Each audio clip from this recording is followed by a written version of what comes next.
Avant-hier, c'était la sucette, hier soir, c'était la pomme, moins de sucre, plus saine et conseillée par votre dentiste. Vous l'avez compris, notre émission d'aujourd'hui sera entièrement consacrée aux annonces du keynote de Apple hier soir. Bonjour à tous, nous sommes le vendredi 17 octobre 2014. Vendredi, c'est le Fresh News du week-end. C'est parti. This is funky fresh. This is funky fresh. Pick up on the mustard pack and grab your dab and cheese and fries. Hier soir, Tim Cook est monté sur scène, le sourire aux lèvres, un sourire qui s'est transformé en rire plusieurs fois, le keynote d'hier soir étant rempli d'humour. Mais on ne rigole plus quand il s'agit de présenter les nouveaux produits. L'une des stars de la soirée était le nouvel iPad Air 2, 18% plus fin que le modèle précédent. Il est annoncé comme la tablette la plus fine du monde. Équipé de la puce A8X, il est aussi 40% plus puissant que le modèle précédent. Et pour jouer le jeu des comparaisons qui montrent l'évolution au fil des années, la puce graphique de l'iPad Air 2 est 180% plus puissante que celle du tout premier iPad sorti en 2010. L'iPad Air 2 est doté du capteur Touch ID, du Wi-Fi MIMO et offre une autonomie de 10 heures. Il est proposé en ligne à partir d'aujourd'hui et disponible en magasin la semaine prochaine. Les prix, il commence à 499€ pour la version Wi-Fi 16Go et 619€ pour la version Wi-Fi plus 4G, en rajoutant à chaque fois environ une centaine d'euros pour passer à 64Go et 200€ pour 128Go. A noter que l'iPad Air voit son prix baisser à 399€ pour le premier modèle Wi-Fi 16Go. Apple s'est un peu moins étendu sur l'autre tablette annoncée hier soir, l'iPad mini 3, et pour cause, peu de nouveautés à signaler par rapport à l'iPad mini Retina qui s'appelle désormais iPad mini 2. L'iPad mini 3 conserve le même processeur A7, le même capteur photo de 5 mégapixels à l'arrière et 1,2 mégapixels à l'avant.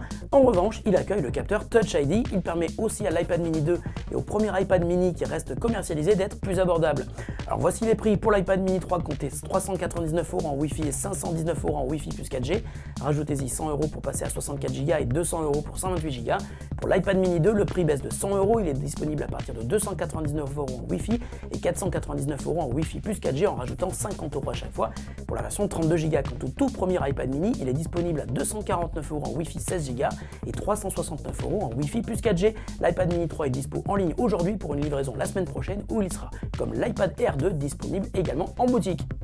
On attendait l'annonce d'un nouvel iMac hier soir et je dois dire que Apple ne nous a pas déçus. Le nouvel iMac 27 pouces avec écran Retina a été dévoilé et il embarque un écran appelé Retina 5K. Oui, 5K car sa dalle est constituée de 14,7 millions de pixels. Ils sont tous là, on les a comptés, il n'en manque pas un. Il offre ainsi une incroyable résolution de 5120 par 2880 pixels. C'est tout simplement le meilleur écran du monde. Il affiche 4 fois plus de pixels que sur l'iMac 27 pouces classique et 67% de pixels en plus par rapport à un écran 4K.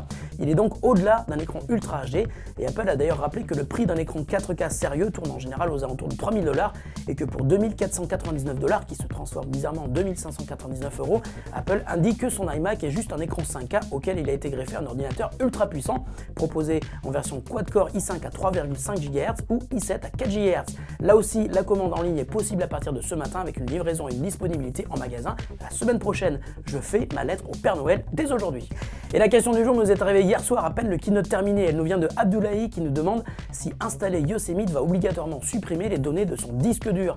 Non, pas du tout, mais comme à chaque nouvelle version de macOS, il y a évidemment des précautions à prendre. Tout d'abord, il faut faire une sauvegarde avec Time Machine.